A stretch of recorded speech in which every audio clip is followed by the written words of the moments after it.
যেসব মহিলাদের সন্তান হতো না, আমার মা তাদের জন্য ওষুধ তৈরি করত। কিন্তু যে ঘরে সে মহিলাদেরকে নিয়ে যেত, সেই ঘরে একমাত্র আমার মা আর তার কাজের মেয়ে ছাড়া আর কেউ যেতে পারত না। কিন্তু আমার যখন বিয়ে হলো তখন কোনো সন্তান হলো না। আমি বললাম, মা আমার জন্য ওষুধ তৈরি করে দাও। মা অনেক কঠিনভাবে বারণ করে দিল। আর একদিন আমি তার কাজের মেয়েকে বললাম আমাকে সাহায্য করতে। সেই দিন কাজের মেয়ে নিজের মুখ লুকিয়ে মায়ের ঘরে গেল। মা তাকে জিজ্ঞাসা করল যে, তুমি মুখ বন্ধ করেছ কেন? সে বলতে থাকলো যে, আমার মুখ খারাপ হয়ে গেছে। তারপরের দিন সেই কাজের মেয়ের জায়গায় আমি মায়ের সেই ঘরে গেলাম, আর এরপরে যে ঘটনাটা আমি দেখলাম সেটা দেখে প্রায় আমার মন বেরিয়ে যাওয়ার মতো অবস্থা হলো। আমার মায়ের নাম সোনম। সে তার সময় সবথেকে বেশি পড়ালেখা করা মহিলা ছিল, আর গ্রামের মধ্যে প্রথম এমন মেয়ে ছিল যে কিনা ডাক্তার হয়েছিল। কিন্তু তার পড়াশোনা সব হয়নি, কারণ তার বাবা এই দুনিয়া থেকে চলে গিয়েছিল। এরপরে আমার মা সন্তান না হওয়া মহিলাদের চিকিৎসা করতে থাকলো। আর এইভাবেই একদিন তার বিয়ে আমার বাবার সাথে হলো, আর তারপরে আমি এই দুনিয়াতে এলাম। আর এখন আমার বিয়ের বয়স হয়েছে। আমার মা ঘরের মধ্যেই মহিলাদের চিকিৎসা করত, আর যে মহিলারই চিকিৎসা করত তার বাড়িতে সন্তান ঠিকভাবেই হতো। মা পড়ালেখা করা মহিলা ছিল। 17 বছর বয়স হয়ে গিয়েছিল, কিন্তু তখনও পর্যন্ত আমি ওই ঘরটা খুলে দেখিনি যে ভিতরে কি আছে। ওখানে শুধুমাত্র আমার মা আর তার কাজের মেয়ে যেতে পারত। তার বয়স আমার মায়ের মতোই ছিল। সে আমার মায়ের সুখ দুঃখের সাথী ছিল। আমার মা বিয়ের আগে থেকেই তাকে জানত। আর এখন তো তারা দুইজনে একে অপরের অনেক প্রিয় বন্ধু হয়ে গিয়েছিল। কিন্তু একটা ঘটনা অন্যরকম ছিল, সেটা হলো যে মাঝে মধ্যেই তার সেই ঘর থেকে আওয়াজ আসত। আওয়াজ শুনে যেন মনে হতো কোনো মহিলার বয়স আমার মায়ের মতোই ছিল। সে আমার মায়ের সুখ দুঃখের সাথী ছিল। আমার মা বিয়ের আগে থেকেই তাকে জানত। আর এখন তো তারা দুইজনে একে অপরের অনেক প্রিয় বন্ধু হয়ে গিয়েছিল। কিন্তু একটা ঘটনা অদ্ভুত ছিল, সেটা হলো যে মাঝে মধ্যেই তার সেই ঘর থেকে আওয়াজ আসত। আওয়াজ শুনে যেন মনে হতো কোনো মহিলার সন্তান হচ্ছে সেই সময়। কিন্তু এখানে তো মহিলার কোনো সন্তান হতো না, তাহলে আওয়াজ কেন আসত? আমি ঘরে যাওয়ার অনেক চেষ্টাও করেছিলাম, কিন্তু মা কখনো আমাকে ঘরের ভিতরে নিয়ে যায়নি, আর আমার বাবাকেও নিয়ে যেত না ঘরে। আমার বাবার মুখ তো আমার মা টাকা দিয়ে বন্ধ করে রেখেছিল। কেননা আমাদের ঘরে অনেক টাকা আসতো, মা একটা পেশেন্টকে দেখত আর কয়েক হাজার টাকা নিত, আর যখন তারা জানতে পারত যে তাদের সমস্যার সমাধান হয়ে গেছে তখন তারা মিষ্টি, কাপড় সবকিছু নিয়ে আসতো আমাদের জন্য। ঘরে তো প্রতি সপ্তাহে এইরকম জিনিসপত্র আসতে থাকতো। মিষ্টি খেয়ে খেয়ে আমার ওজন বেড়ে গিয়েছিল। বাবা বলতো যে, ওর বিয়ে দেব কি করে? এত ভারী শরীর হয়ে গেছে, ওকে তো কেউ বিয়ে করবে না। বাবা এই কথাটা মজা করে বলতো। আমারও বিয়ের অনেক ইচ্ছা ছিল। আমি বলতাম যে, এটা তো ভালো, আমার বিয়ে করিয়ে দাও, হ্যাঁ আমাকে বিয়ে দিয়ে দাও। ব্যাস, আমার মাথাটার সাথে সাথে বিয়ের দিকে ঘুরে গিয়েছিল। মা একটা ভালো পাত্র দেখে আমার বিয়ে দিয়ে দিল। আমার স্বামী ভালো তো ছিল, কিন্তু আমার মা বাবাকে নিয়ে অনেক মজা করত।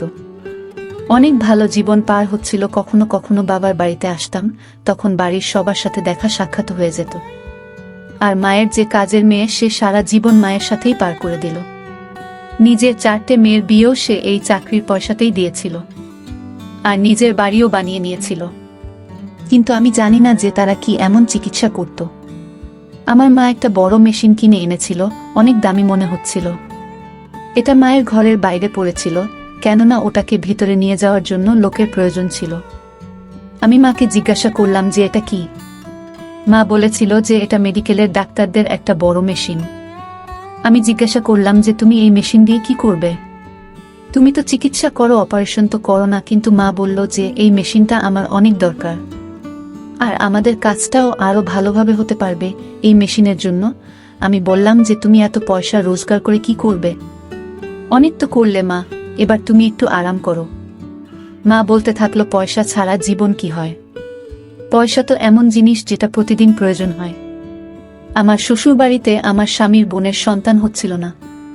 সেই বিষয়ে যখন আমি জানতে পারলাম, আমি বললাম যে আমার মা এই পৃথিবীর সকল জায়গায় চিকিৎসা করে বেড়াচ্ছে। তোমারও করে দেবে, কিন্তু চিকিৎসা অনেক দামি, চিকিৎসায় অনেক খরচ হয়। আমাদের থেকে তো পয়সা নিও না। আমরা তো তোমাদের আর শ্বশুর বাড়ির আত্মীয় হই, আমরা তো তোমাদের সম্পর্কে কেউ হই। যখন কিনা সে আমাদের কেউ ছিল না, সে তো ছিল দূর সম্পর্কের, আমার স্বামীর বোন ছিল। কিন্তু আমার শাশুড়ি বলেছিল যে তোমার মাকে বলো যে এর চিকিৎসা ফ্রিতে করে দিতে, কেননা মেয়ের শ্বশুর বাড়ির ব্যাপার তো। আর এখন ব্যাপারটা আমার শ্বশুর বাড়িরই হয়ে গিয়েছিল, কারণ এই প্রথমবার আমার শাশুড়ি আমাকে কোনো কথা বলেছিল বা আমাকে কোনো কাজ করতে বলেছিল।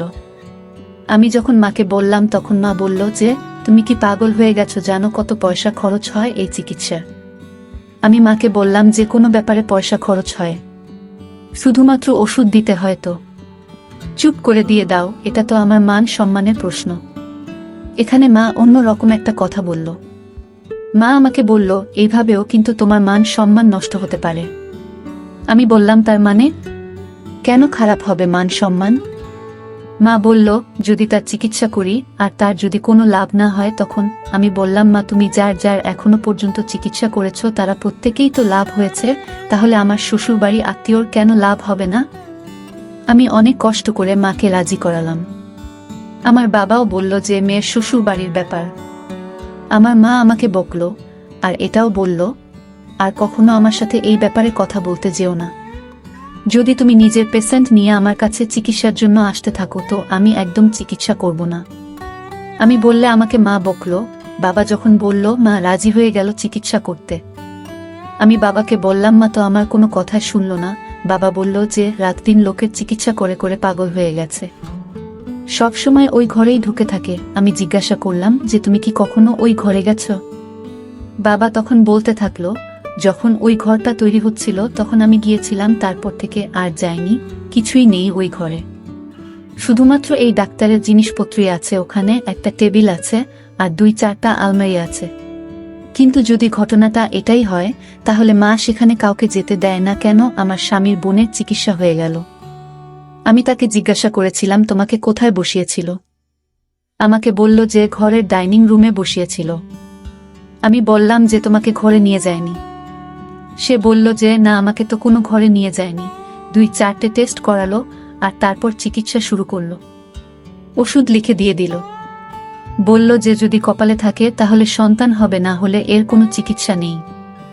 আমি অবাক হয়ে গেলাম।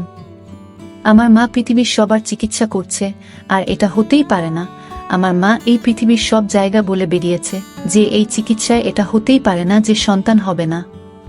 তবেই তো লোকেরা আসে লাখ লাখ টাকা খরচা করে। এখন যখন মা পয়সা পাচ্ছে না তার মানে এই যে পয়সা পায়নি বলে মন থেকে তার চিকিৎসা করেনি। আমার মা তো অনেক লোভী হয়ে গেছে। তারপরে আমি ভাবলাম যে দেখা যাক, হতে পারে যে সন্তান হয়ে যাবে, হতেই পারে। আমার মা আমার স্বামীর বোনের চিকিৎসা করল, কিন্তু তার কোনো লাভই হলো না। সে বলল এমনি নিজের মায়ের সবসময় প্রশংসা করতে। আমি তো কোনো লাভ পেলাম না। কিন্তু তোমার মা অনেক ভালো মানুষ।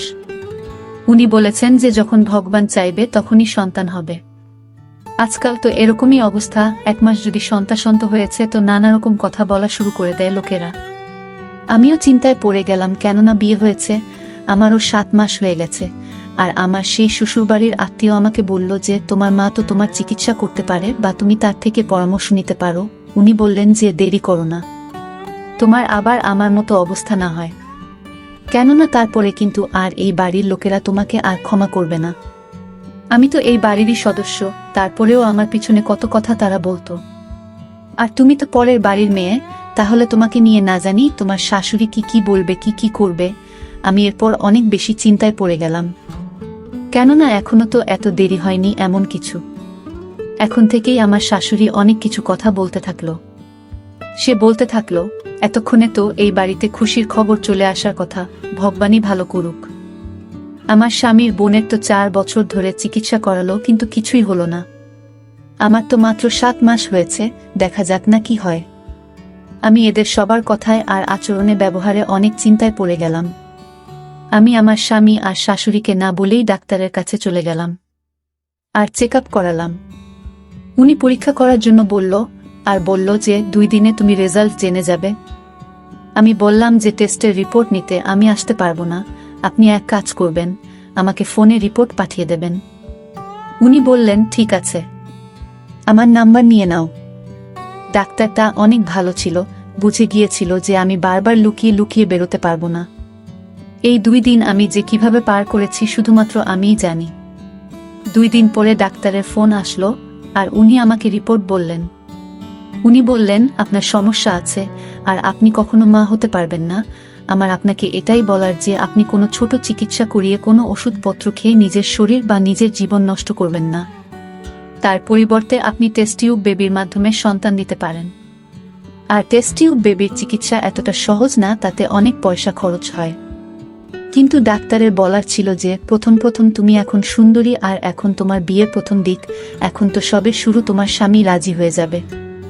পরে তোমার স্বামী এটাই ভাববে যে লাখ টাকা খরচ করে এমন চিকিৎসা করিয়ে যেখানে 40% মাত্র ঠিক হয় আর যার কোনো গ্যারান্টিও নেই সেটা করিয়ে কি হবে। এজন্য ছেলেরা লাখ টাকা খরচ করে দ্বিতীয়বার বিয়ে করে নেয় আর প্রত্যেক বছর তারা সন্তান দেয়। আমি অনেক চিন্তায় পড়ে গেলাম, আমি সারা রাত কেঁদেছিলাম। আমার স্বামী জিজ্ঞাসা করলে বলে দিলাম যে কিছু হয়নি। আমি অনেক দুঃখ পেয়েছিলাম, কেননা আমি কখনো ভাবিনি যে আমার সাথে এরকম হবে। তারপরে একদিন আমার গ্রামের একটা মেয়ে আমার কাছে আসলো। সে বলল যে তোমার মায়ের কাছ থেকে চিকিৎসা করিয়েছিলাম, আজ আমার কাছে 2টা সন্তান। আর আমি আজকে অনেক খুশি। আর সে আমাকে ধন্যবাদ জানালো। সে আমার মায়ের প্রশংসা করতে থাকলো আর বলতে থাকলো ভগবান ওনার হাতে জাদু দিয়ে পাঠিয়েছেন, যার চিকিৎসায় করেন সেই ঠিক হয়ে যায়।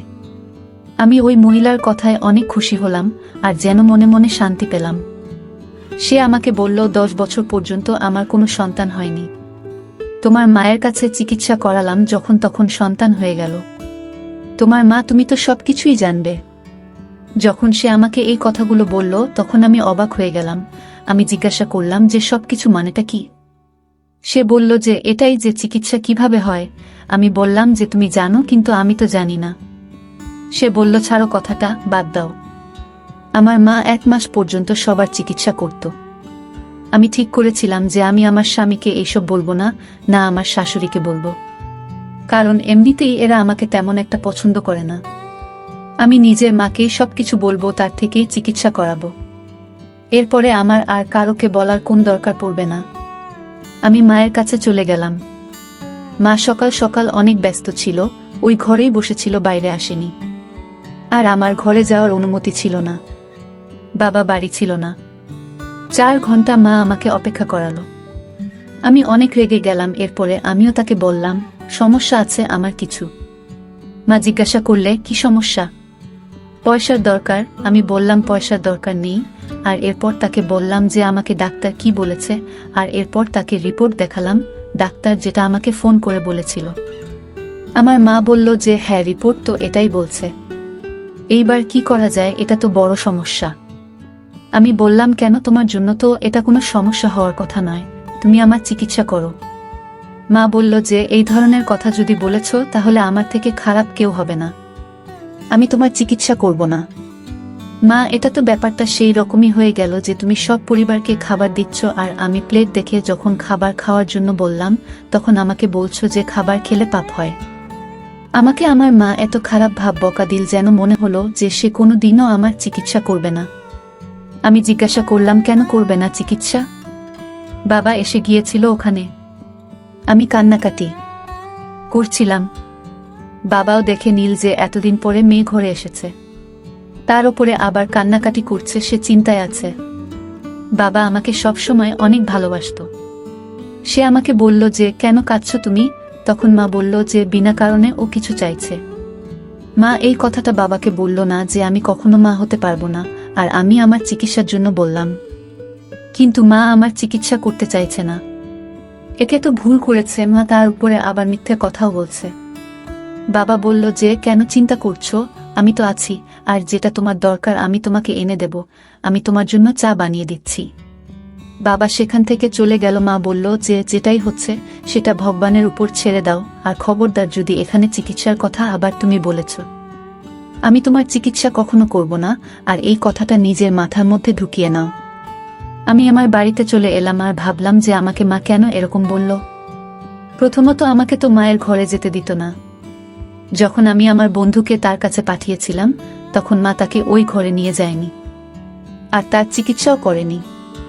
তখন আমার মায়ের কিছুই যায় আসেনি, আর আজকে যখন আমি বিপদে পড়েছি তখন আমারও চিকিৎসা করতে চাইছে না। কোনো একটা কিছু তো আছেই। আমার মা মিথ্যে কথা বলতো, মানুষের চিকিৎসা সে করতো না, আর যদি সে মিথ্যে কথাই বলতো তাহলে তার কাছে এত মানুষ কেন পয়সা খরচ করে চিকিৎসা করাতে আসতো? কেন আমার বা আমার বন্ধুর চিকিৎসা করতে চাইছে না, যখন কিনা পৃথিবীর সব মানুষকে সে চিকিৎসা করছে? এইবার আমার শেষ আশা আমার মায়ের কাজের মেয়ে ছিল। সেও আমাকে যাবার সময় দেখে নিয়েছিল। পরের দিন আমাকে ফোন করে জিজ্ঞাসা করল, তোমার কি সমস্যা হয়েছিল? তুমি কেন কাঁদছিলে? সেও আমাকে মায়ের মতো করেই লালন পালন করেছিল ছোট থেকে। আমার খেয়াল রাখত, মা তো সারাদিন নিজের কাজে ব্যস্ত থাকত। আমি তাকে সবকিছু বলে দিলাম। আমি তার ঘরে গেলাম, আমি বললাম আমাকে সাহায্য করো। সে বলল যে আমি তোমাকে সাহায্য করব না, কারণ এই কাজটা আমার ভুল মনে হয়। আমি বললাম যে তার মানে? সে বলল যে তার মানে আমি তোমাকে বলবো না। তারপরের দিন সে মায়ের কাছে মুখ বন্ধ করে চলে গেল। সে মা জিজ্ঞাসা করল, তুমি মুখ বেঁধে এসেছো কেন? তখন সে মিথ্যা কথা বলল যে তার মুখ নষ্ট হয়ে গেছে, এজন্য সে মুখ বেঁধে এসেছে। অদ্ভুত একটা দাগ হয়ে গেছে, আর মুখে ওষুধও দিয়েছে। মা কাজে ব্যস্ত হয়ে গিয়েছিল। এরপরে সে আর দ্বিতীয়বার এক কথা জিজ্ঞাসা করেনি। আমাকে কাজের মেয়েটা বলল, কাল তুমি মুখ বেঁধে দিয়ে যাবে। আমি মুখ বাঁধার কারণ প্রথমেই বলে দিয়েছি, এজন্য তোমাকে সে কিছুই জিজ্ঞাসা করবে না। আমি বললাম যে আমার অনেক ভয় হচ্ছে, কিন্তু সে আমাকে সবকিছু বলল, তোমাকে এই করতে হবে, আর তোমাকে গিয়ে দাঁড়িয়ে থাকতে হবে। কোনো প্রশ্ন জিজ্ঞাসা করলে মাথা নাড়িয়ে জবাব দিয়ে দিও। কাল এমনিতেও সেই রকম কাজ কিছু নেই, একটাই রোগী আছে, তারই অ্যাপয়েন্টমেন্ট আছে, তো তুমি নিজেই সব জানতে পেরে যাবে। তুমি সবকিছু প্রশ্নের উত্তর পেয়ে যাবে। আর তোমার মা যখন সবকিছু জানতে পেরে যাবে, তাকে বলে দিও যে আমি সারা জীবনের জন্য এই কাজ ছেড়ে চলে যাচ্ছি, আর আমার এই কাজ করার কোনো প্রয়োজন নেই। এই কাজে অনেক পয়সা রোজগার করা যায়, কিন্তু অনেক সমস্যা হয়। আমি মুখ বেঁধে পরের দিন চলে গেলাম। মা কোনো কথা জিজ্ঞাসা করল না। ঘরটার ভেতর থেকে দেখলাম সব অপারেশন থিয়েটারের মতো পরিবেশ ছিল। বড় বড় মেশিন পড়েছিল। যখন কিনা বাবা বলেছিল যে একটা বিছানা আর কয়েকটা আলমারি আছে ওখানে। একটা মহিলা আসলো, সে বলল যে তার আমার সাথে দরকার আছে। মা বলল, তুমি ওর রিপোর্টটা দেখে নাও। আমি যখন তার রিপোর্ট পড়লাম তখন ওই একটা কথাই লেখা ছিল যে সে কখনো মা হতে পারবে না, আর তাকেও বলা হয়েছিল যে সে যেন টেস্ট টিউব বেবির মাধ্যমে সন্তান নেই। এইসব কথাই লেখা ছিল। তাহলে কি মা এইসব কাজ করত? কিন্তু কিভাবে করে মা? মা তো ডাক্তার না। মা সেই মহিলাকে জিজ্ঞাসা করল, তুমি কি নিজের ইচ্ছায় এইসব করতে চাও? সে বলল, আমি আর ঘরে কারোর কথা শুনতে পারবো না, কারোর অপমান শুনতে পারবো না। আমি জানি যে এই সন্তানটা আমার স্বামীর নয়, অন্য কোনো লোকের। কারণ আমি যখন মা হয়ে যাব, যখন সন্তান হয়ে যাবে, সবাই এটাই ভাববে যে এটা আমার স্বামীর সন্তান। আমি যে সন্তান হয় না, এটা শুনে শুনে আমি পাগল হয়ে গেছি। আমি নিজের মুখে হাত দিলাম ভয়ে। এর মানে মা টেস্ট টিউব বেবির কাজ করে। তার মানে এই চিকিৎসা চলতো এতদিন ধরে, ওই সন্তানগুলো তাদের স্বামীর নয়, অন্য কোনো লোকের। এজন্যই মা এত বড় বড় দামি দামি মেশিন এনেছিল। আর অবাক হওয়ার মতো ব্যাপার হলো, মহিলারা নিজেরা নিজেরা এই কাজের জন্য রাজিও হয়ে যেত। এই গ্রামটা একটা ছোট গ্রাম। এখানকার গ্রামের লোকেদের মধ্যে এত বুদ্ধি কোথায়? এজন্যই তারা রাজি হয়ে যায়। অথবা সন্তান না হওয়াটা, এই কথাটা শোনার ভয়ে, বা যে মহিলাদের সন্তান হয় না এর জন্য তাদের উপর যে কাজ করা হয়, যে কথা শোনানো হয়, তাই তারা এই কাজ করতে রাজি হয়ে যায়। তখন সেই মহিলা চলে গেল। আমি নিজের মুখ খুললাম, আর আমার মা অবাক হয়ে উঠল, আর বিরক্ত হয়ে গেল, রেগে গেল। এই জন্যই আমার মা আমার চিকিৎসা করতে চাইছিল না, কেননা সে চাইতো না যে আমি আমার স্বামীর ছাড়া অন্য কারোর সন্তানকে এই পৃথিবীতে নিয়ে আসি, যাকে আমি জানি না পর্যন্ত। মা যেটা করেছিল সেটা ভুল ছিল। আমি তাকে অনেক কথা শোনালাম। আমি বললাম, তুমি অনেক ভুল করছো, তুমি মানুষকে কষ্ট দিচ্ছ, তারা সারা জীবন কষ্টে থাকছে। মা বলল, আমি যেটা করছি এটাকে ভুল ভেবো না, কেননা এরা সন্তান, আর এই সন্তানগুলোর এই দুনিয়ায় আসার অধিকার আছে। আমি যদি ভুল কাজ দিয়ে কোনো মহিলার জীবনে খুশি আনছি, লোকেরা তাকে সন্তান না হওয়া মহিলা বলা বন্ধ করে দিচ্ছে, এর থেকে ভালো কথা আর কি হতে পারে? সাধারণ মানুষ আজও টেস্ট টিউব বেবির বিরুদ্ধে, কেননা তারা ভাবে যে এটা পরের সন্তান। হ্যাঁ, এটা পরের, কিন্তু আমি মহিলাদের বলে দিই সবটা, আমার কাছে আর কোনো রাস্তা থাকে না। আমি বলে দেই যে আমি তার শরীরে যে সন্তান দিতে চলেছি সেটা তার স্বামীর নয়, বরং অন্য কারোর সন্তান, অন্য কারোর ছোট্ট প্রাণ। আমি মহিলাদের বলে দিই যে আমার কাছে আর কোনো রাস্তা নেই, তারা এই দুনিয়ায় আসতে চায়, আর এই কাজগুলো আমি মহিলাদের থেকে লুকিয়ে করি না। এরা আমার সাথে যোগাযোগ করে, সেজন্যই তো তারা এত টাকা দিয়ে যায়, আর আমি এই সব তোমার সাথে করতে পারবো না। আমি নিজের মাকে বললাম, আমি জানি না তুমি ঠিক করছো না ভুল করছো, কিন্তু তোমার কাজের মেয়ে আমাকে দিয়ে তোমার কাছে এই কথাটা বলে পাঠিয়েছে যে তোমার সাথে আর এই কাজ করবে না। সে সারা জীবনের জন্য এই কাজ থেকে ছেড়ে সে চলে গেছে। আমি জানি না আমার মা ঠিক করছিল না ভুল করছিল, শুধুমাত্র আমি সেইখান থেকে ফিরে এসেছিলাম শ্বশুরবাড়িতে। আমার কেমন একটা মনে হচ্ছে, সাধারণ মানুষের সামনেই মা নিজের প্রাণের ঝুঁকি নিয়ে এই কাজ করছিল, আর কাল যদি কেউ জানতে পারত তাহলে সে এত রেগে যেত যে সে প্রতিশোধ নিতেই। আর তারপরে কি করতো মা? কিন্তু মা 1 বছর পরে সেই কাজটা ছেড়ে দিয়েছিল। মনে হয় তার কাজের মেয়ে চলে যাওয়ার পরে একা একা সে সেই কাজ করতে পারছিল না, সেজন্য সেই ব্যাপারটাকে ছেড়ে দিয়েছিল। যে কাজ সে ছেড়ে দিয়েছিল, আমি এই কথাটা কাউকে বলিনি, এমনকি বাবাকেও না। আমি আমার স্বামীকে বলে দিয়েছিলাম যে আমি কখনো মা হতে পারবো না। সেটা শুনে সে চুপ হয়ে গিয়েছিল। সে বলল, ঠিক আছে, যা হবে দেখা যাবে। এরপর 4 বছর হয়ে গিয়েছিল, আমার এখনো সন্তান হয়নি। কিন্তু আমি ভগবানের কাছে, ঈশ্বরের কাছে প্রার্থনা করি, কারণ ঈশ্বরের কাছে প্রার্থনা করলে তা কখনো ফেরত আসে না, ঈশ্বর কাউকে ফিরিয়ে দেয় না। একদিন না একদিন তিনি আমার কথা নিশ্চয়ই শুনবেন। উনার আশীর্বাদে আমি একদিন ঠিক মা হব। আপনারা সবাই আমার জন্য প্রার্থনা করবেন। বন্ধুরা, আজকের ভিডিওটা এখানেই শেষ করলাম। অনেক কষ্ট করে ভিডিওটি আপনাদের জন্য বানিয়েছি। যদি ভিডিওটি আপনাদের ভালো লেগে থাকে তাহলে একটা লাইক করবেন এবং চ্যানেলটি অবশ্যই সাবস্ক্রাইব করবেন। এই আশা ব্যক্ত রেখে আপনাদের কাছ থেকে বিদায় নিচ্ছি আমি। দেখা হবে আগামীকালের নতুন কোনো ভিডিওতে। সে পর্যন্ত সবাই ভালো থাকুন, সুস্থ থাকুন। ধন্যবাদ।